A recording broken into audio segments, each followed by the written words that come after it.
بسم اللہ الرحمن الرحیم۔ السلام علیکم دوستو، آج میں آپ کے لیے ایک بہت ہی دلچسپ کہانی لے کے آئی ہوں، لیکن کہانی شروع کرنے سے پہلے میری آپ سب دوستوں سے گزارش ہے، اگر آپ میرے اس چینل کو سبسکرائب کر کے میری حوصلہ افزائی کیجیے۔ ایک نوجوان لڑکی کا خون رنگ قصہ۔ اس کے پاس جوانی کی شدت کے سوا کچھ نہ تھا۔ ملی اتنی تیزی سے باورچی خانے میں داخل ہوئی کہ اس کے ماں باپ چونک پڑے۔ وہ سخت گھبراہٹ میں مبتلا تھی۔ اس کے ہاتھوں سے دودھ کی بالٹی گرتے گرتے بچی تھی۔ وہ میز کے ایک کونے سے ٹیک لگا کر گہرے گہرے سانس لینے لگی۔ اس کا سینہ پھولنے اور پچکنے لگا۔ ابھی اس کے ماں باپ حیران ہی تھے کہ وہ خوفزدہ انداز میں بولی، وہ میرا پیچھا کر رہا تھا۔ باورچی خانے کی ایک بھدی سی میز پر مٹی کے تیل سے جلنے والا مدھم لیمپ رکھا ہوا تھا اور روشنی پھیلانے کی ناکام کوشش کر رہا تھا۔ اس کی ناکافی روشنی میں ملی کی پتلی پتلی بدحیت ٹانگیں لرزتی نظر آ رہی تھیں۔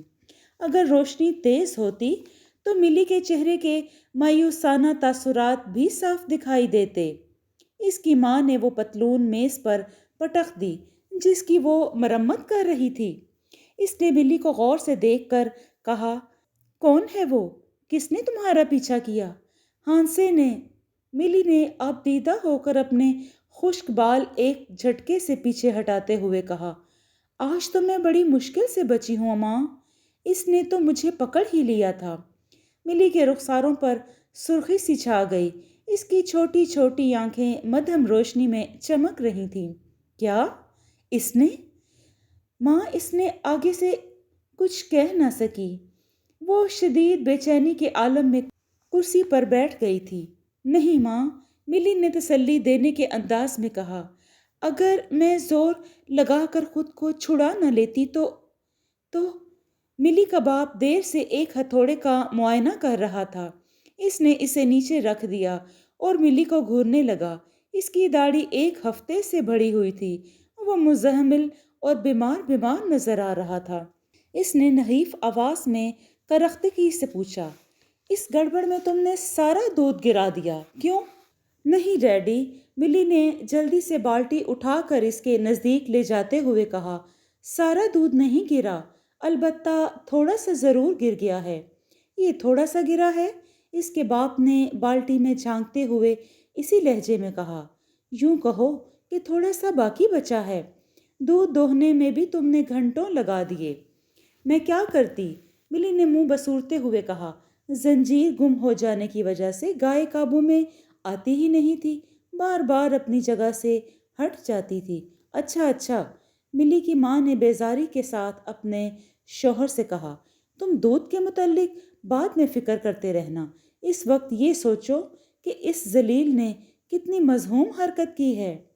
جاؤ بندوق اٹھا کر ابھی اس کمینے کو تلاش کرو۔ کیا تم یہ چاہتے ہو کہ وہ ملی کا بھی وہی حشر کرے جو اس نے ششی کا کیا تھا؟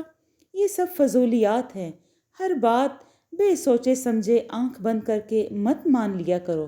ملی کے باپ نے بے پرواہی سے کہا، یہ لڑکیاں جب بالغ ہونے لگتی ہیں نا تو دیوانی ہو جاتی ہیں، عجیب خیالات ان کے ذہن میں آنے لگتے ہیں، ہمیشہ یہی سمجھتی ہیں کہ مرد ان کا پیچھا کر رہے ہیں۔ اس نے دوبارہ اپنا ہتھوڑا اٹھایا اور ملی کی طرف اشارہ کرتے ہوئے کہا، اس کم بخت کی شکل تو دیکھو، چوہیا جیسی لگتی ہے، نہ رنگ ہے نہ روپ، دیکھ زدہ مریل سی لڑکی، بھلا کون پاگل اس کا پیچھا کرے گا؟ میں تو کہتا ہوں ہانسے جذباتی ہو کر بھی کم از کم اتنا ذہین ضرور ہے کہ اس جیسی بدصورت لڑکی کی طرف توجہ نہیں دے گا۔ میں یقین ہی نہیں کر سکتا کہ اس نے اس کا پیچھا کیا ہوگا۔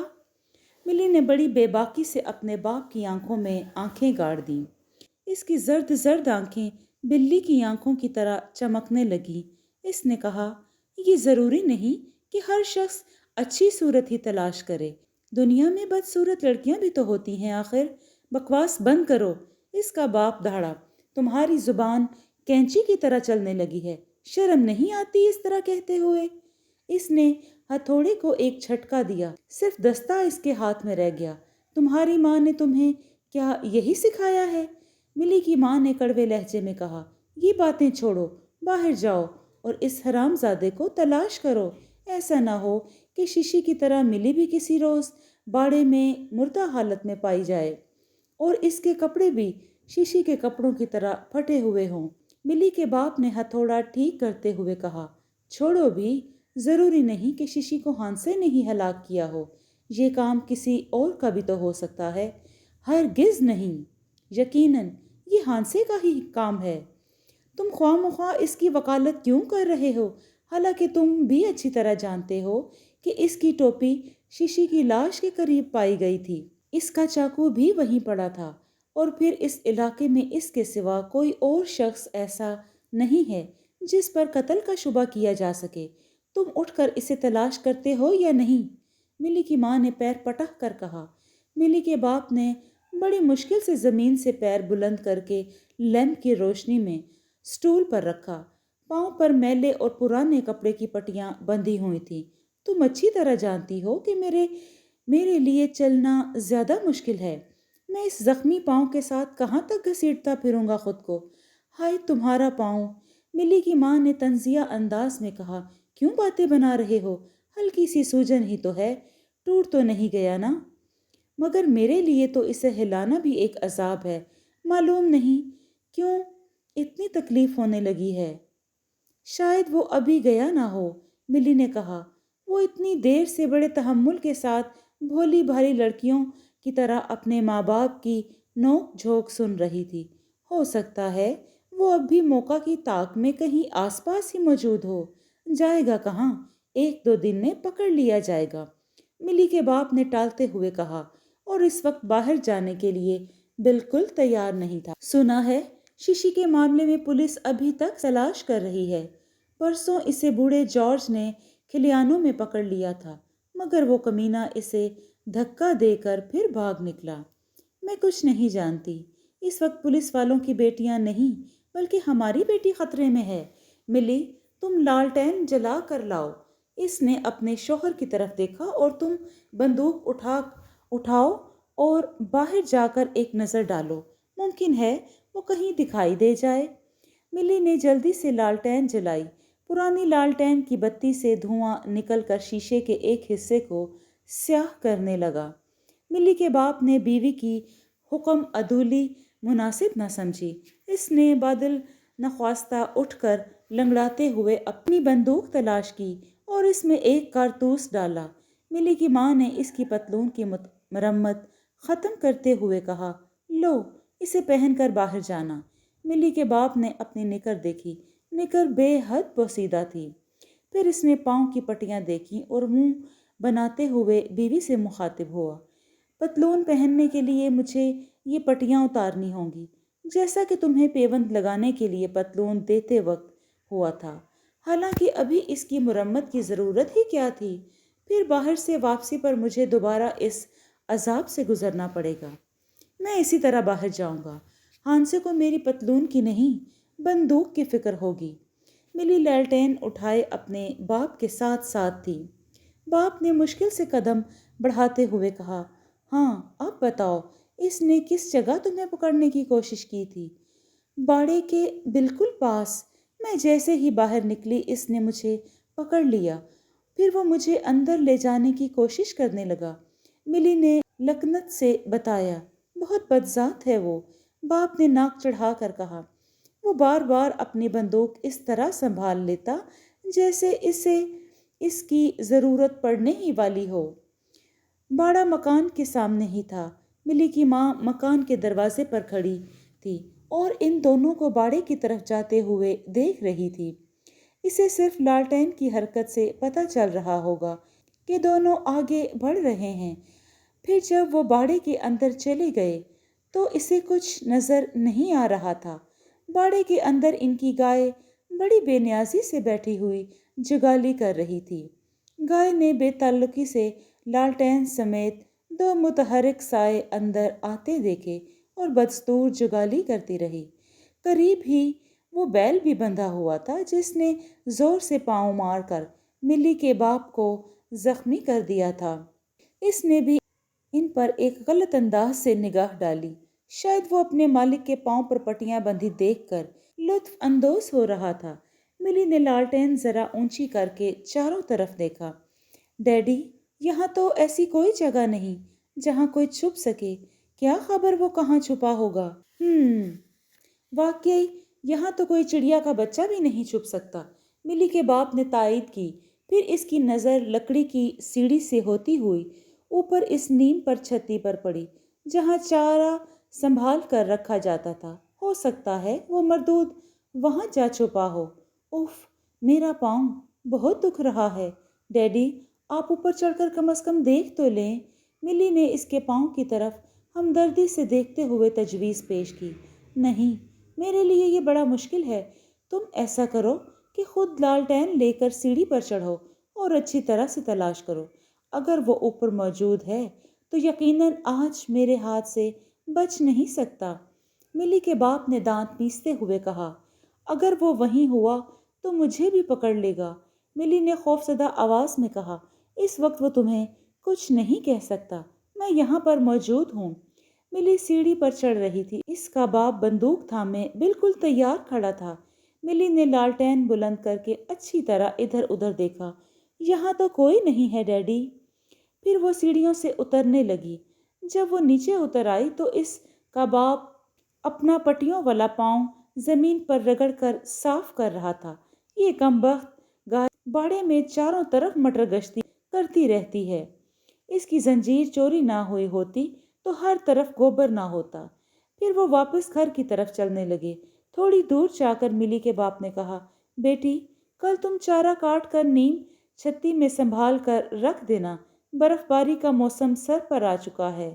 میں زخمی پاؤں کی وجہ سے فی الحال کسی کام کے قابل نہیں۔ باڑے میں چارہ کاٹتے وقت ملی کو کچھ گرمی محسوس ہو رہی تھی۔ دھوپ بہت تیز ہو گئی تھی۔ سخت محنت کی وجہ سے سارے بدن پر ایک خوشگوار نمی محسوس کر رہی تھی۔ اس کے دبلے پتلے بازوؤں میں خاصی طاقت تھی، اس لیے دیر تک کام کرتے رہنے کے باوجود تھکی نہیں تھی۔ سپہر کے وقت اس نے دیکھا کہ اس کی ماں انڈوں کی ٹوکری اٹھا کر بازار کی طرف جا رہی ہے۔ بازار کا راستہ باڑے ہی کی طرف سے گزرتا تھا۔ جب ماں قریب پہنچی تو ملی باہر نکل آئی۔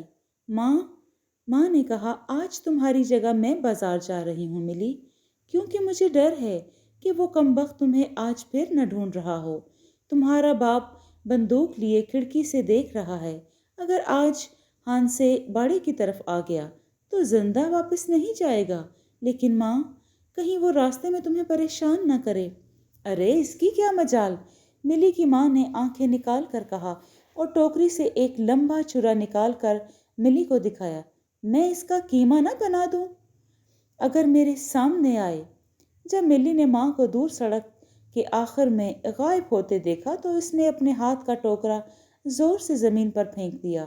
اسے یقین تھا کہ ماں بازار پہنچتے ہی دوسری عورتوں سے باتیں کرنے میں ایسی منہمک ہوگی کہ اندھیرے سے پہلے اسے آنے کا خیال تک نہ آئے گا۔ ملی نے سوچا، میرا باپ اب تک کھڑکی کے پاس کرسی پر بیٹھا اونک رہا ہوگا۔ اس عالم میں بھلا وہ مستعدی سے باڑے کی طرف کیا توجہ دے سکتا ہے؟ اور اگر وہاں بیٹھا لگاتار دیکھتا بھی رہے تو اس باڑے کے دروازے کے سوا کیا نظر آ سکتا ہے؟ ملی نے چارے کا ایک گٹھا بنایا اور اسے ایک لمبی رسی کے سرے سے باندھ کر پھر کسی خیال سے اس کی مٹھیاں بھیج گئیں اور بدن میں تناؤ پیدا ہونے لگا۔ اس کی بلی کی سی آنکھوں میں ایک عجیب چمک پیدا ہوئی۔ وہ چارے کا گٹھا گھسیٹ کر سیڑھی کی طرف لے آئی اور نیم چھتی پر جا پہنچی۔ نیم چھتی کا فرش گھاس کے ایک ڈھیر کے سوا بالکل خالی تھا۔ یہاں بہت کم روشنی تھی۔ ملی چارے کے گٹھے پر بیٹھ گئی۔ اس نے پسینہ خشک ہونے کا انتظار کیا۔ گھاس کی بھینی سوندھی سوندھی خوشبو اسے بہت اچھی لگ رہی تھی۔ اس وقت گھاس کے ڈھیر میں حرکت ہوئی اور سرسراہٹ کی آواز کے ساتھ اس کا چہرہ وہاں سے ابھرا۔ چھوٹی چھوٹی آنکھوں والا معصوم چہرہ۔ وہ اس کی گردن نمودار ہوئی، پھر سینہ باہر نکلا۔ ملی کی نظریں اس کے چوڑے شانوں اور سینے پر جم گئیں۔